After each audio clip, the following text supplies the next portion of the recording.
നമസ്കാരം. സമൂഹത്തിന്റെ മുൻനിരയിൽ നിൽക്കുന്നവരുടെ വാക്കുകൾക്ക് പലപ്പോഴും വലിയ ജനസ്വീകാര്യത കിട്ടും. എന്നാൽ രാഷ്ട്രീയ പ്രവർത്തനവുമായി മുന്നോട്ടു പോകുന്നവർ രാജ്യവിരുദ്ധ പ്രവർത്തനങ്ങൾക്കും തീവ്രവാദ വിരുദ്ധ പ്രവർത്തനങ്ങൾക്കോ ചുക്കാൻ പിടിച്ചവരെ പ്രകീർത്തിച്ചുകൊണ്ട് പറയുന്ന വാക്കുകൾ ഒരു രാജ്യദ്രോഹ കുറ്റം തന്നെയായി കാണേണ്ടതാണ്. അത്തരത്തിൽ ഒരു വാക്ക് പറഞ്ഞിരിക്കുന്നത് മറ്റാരുമല്ല, ഇടതുപക്ഷ പ്രസ്ഥാനത്തിന്റെ കരുത്തനായ നേതാവെന്ന സഖാക്കൾ വിളിച്ചുകൂവിയ, ഒടുവിൽ അവർ തന്നെ ഒതുക്കി മൂലക്കിരുത്തിയ കോടിയേരി ബാലകൃഷ്ണന്റെ തലതെറിച്ച പുത്രൻ ബിനീഷ് കോടിയേരിയാണ്. ബിനീഷ് കോടിയേരിയുടെ ചരിത്രം എന്താണെന്ന് കേരളത്തിലെ എല്ലാവർക്കും അറിയാം. എങ്കിലും ഞാൻ നന്നാവില്ല എന്ന് ഉറച്ചു തന്നെയാണ് ഒരാൾ മുന്നോട്ട് പോകുന്നതെങ്കിൽ അതിൽ മറ്റാർക്കും ഒന്നും പറയാനില്ല. പക്ഷെ അങ്ങനെ ഒരാൾക്ക് രാഷ്ട്രീയ പ്രവർത്തകന്റെ ഖദർ കുപ്പായം ചേരുന്നതല്ല, നിരക്കുന്നതല്ല.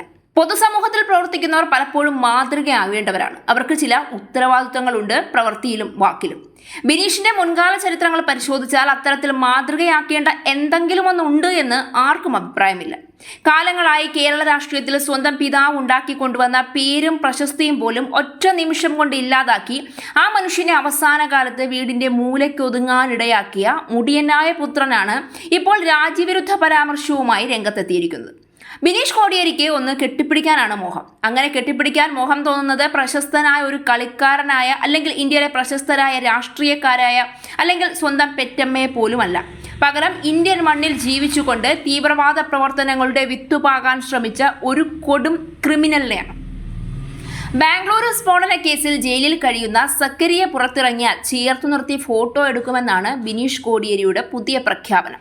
സ്വകാര്യ ചാനലിന്റെ പരിപാടിയിലായിരുന്നു ബിനീഷ് കോടിയേരിയുടെ വാക്കുകൾ. പരാമർശം സമൂഹ മാധ്യമങ്ങളിൽ വ്യാപക ചർച്ചയ്ക്കും വിമർശനങ്ങൾക്കും ഇടയാക്കി കഴിഞ്ഞു.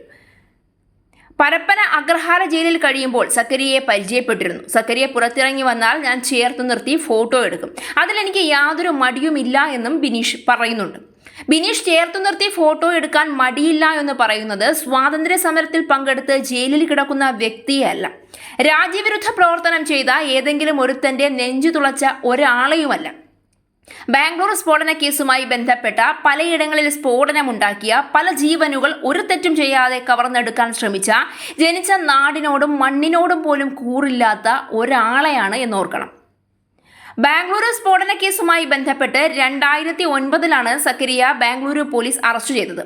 മലപ്പുറം തിരൂർ സ്വദേശിയാണ് UAPA പ്രതിയായ ഇയാൾ. സ്ഫോടനത്തിന് ആവശ്യമായ മൈക്രോചിപ്പ് നിർമ്മിച്ച സംഘാംഗത്തിലെ അംഗമാണ് ഇയാൾ. 2008 ജൂലൈ 25 വെള്ളിയാഴ്ച ഉച്ചയ്ക്ക് 1:30-നും 2-നും ഇടയിലാണ് നഗരത്തിലെ വിവിധ ഇടങ്ങളിൽ സ്ഫോടനം നടന്നത്. കേസിൽ 8ാം പ്രതിയാണ് നിലവിൽ സക്കരിയ.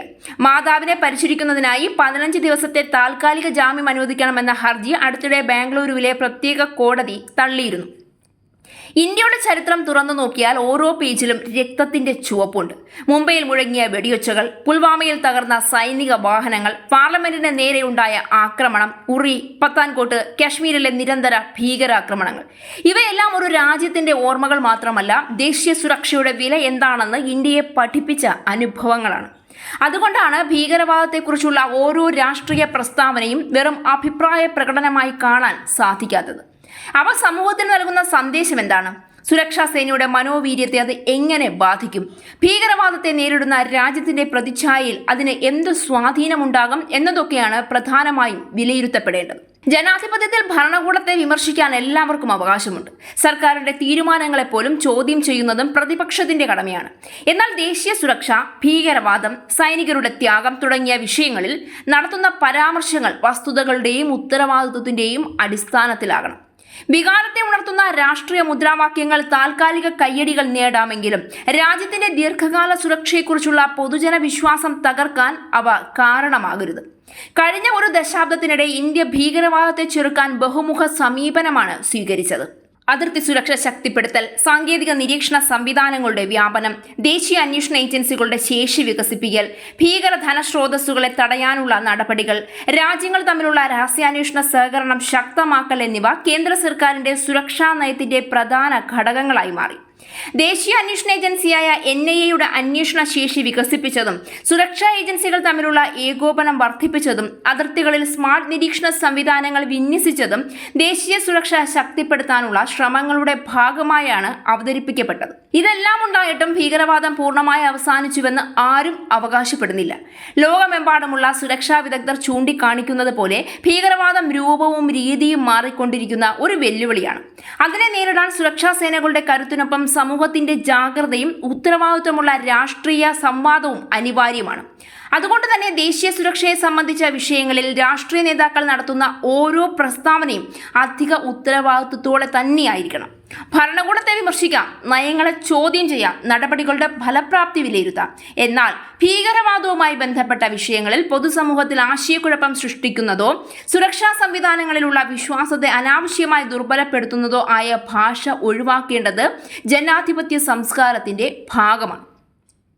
ദേശസ്നേഹം എന്നതൊരു പാർട്ടിയുടെ കുത്തകയല്ല. അതുപോലെ തന്നെ സർക്കാരിനെ വിമർശിക്കുന്നത് രാജ്യവിരുദ്ധതയുമല്ല. എന്നാൽ ദേശീയ സുരക്ഷയുടെ വിഷയത്തിൽ വസ്തുതകളെക്കാൾ രാഷ്ട്രീയ ലാഭം മുൻനിർത്തുന്ന സമീപനം ജനാധിപത്യത്തിനും സുരക്ഷാ സംവിധാനങ്ങൾക്കും ഒരുപോലെ തിരിച്ചടിയാണ്. ഈ വ്യത്യാസം മനസ്സിലാക്കുകയാണ് പൊതുജീവിതത്തിലുള്ള എല്ലാവരുടെയും ഉത്തരവാദിത്വം. രാഷ്ട്രീയത്തിൽ വാദപ്രതിവാദങ്ങൾ തുടരും, അധികാരവും പ്രതിപക്ഷവും പരസ്പരം വിമർശിക്കും. പക്ഷേ ഭീകരവാദത്തിനെതിരായ പോരാട്ടം പാർട്ടികൾ തമ്മിലുള്ള മത്സര വിഷയമല്ല. അത് രാജ്യത്തിന്റെ സുരക്ഷയുമായി ബന്ധപ്പെട്ട ദേശീയ ഉത്തരവാദിത്തമാണ്. അതുകൊണ്ട് തന്നെ ഈ വിഷയത്തിൽ ഉയരുന്ന ഓരോ വാക്കും സൂക്ഷ്മമായി തൂക്കി നോക്കപ്പെടേണ്ടതുണ്ട്. സഖാക്കൾക്ക് തീവ്രവാദികളെ തീറ്റിപ്പോറ്റുകയോ ചെല്ലും ചെലവും കൊടുത്ത് വളർത്തുകയോ ഒക്കെ ചെയ്യാം. പക്ഷേ അത് ഇന്ത്യൻ മണ്ണിൽ നിന്ന് നിയമാനുസൃതമായി പുറത്തുപോയിക്കൊണ്ടായിരിക്കണം. ചോദിക്കാതെ വയ്യ, ഒരു തരി പോലും ഉളുപ്പില്ലേ ബിനീഷേ? ഇത്തരം വ്യക്തിക്ക് നിരക്കാത്ത പ്രസ്താവനകൾ നിരത്തുമ്പോൾ രാജ്യവിരുദ്ധ പ്രവർത്തനം ചെയ്ത മനുഷ്യന്റെ ജീവന് പുല്ലുവില കൽപ്പിച്ച ഒരാളെ കെട്ടിപ്പിടിച്ചും ചേർത്ത് പിടിച്ചും കൊണ്ടല്ല മനുഷ്യത്വമുള്ള മനുഷ്യനാണെന്ന് തെളിയിക്കേണ്ടത്. അങ്ങനെ തെളിയിക്കണമെങ്കിൽ രാജ്യത്തിനു വേണ്ടി ജീവൻ കൊടുത്ത ആയിരക്കണക്കിന് സൈനികരുടെ വീടുകളിലാണ് പോവേണ്ടത്. അവരുടെ പ്രിയപ്പെട്ടവരെയാണ് കാണേണ്ടത്. അവർക്കു ശേഷം ഇല്ലാതായിപ്പോയ ജീവനുകളെയാണ് ചേർത്ത് പിടിക്കേണ്ടത്.